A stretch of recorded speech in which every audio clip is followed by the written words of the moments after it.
Welcome back to part. Freddy's got a pretty good job. Now place the hat in the lost and found bin.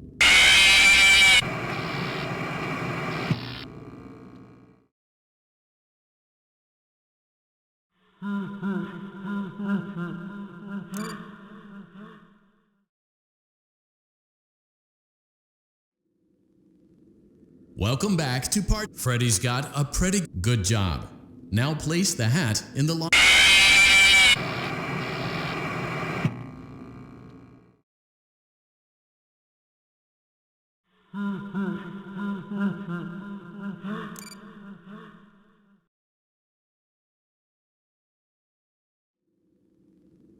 Welcome back to parts. Freddy's got a good job.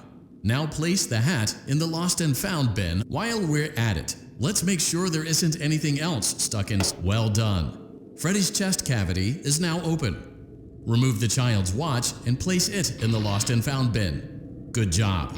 It appears there is a child's shoe wedged behind Freddy's music box.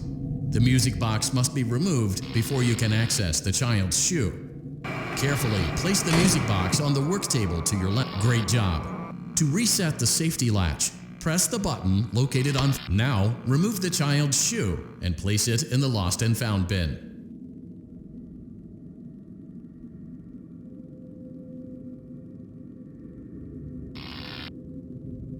Well done. Return the music box to Freddy's chest cavity and we'll call it a day.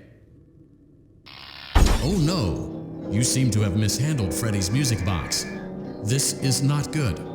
A replacement may be found on the work table.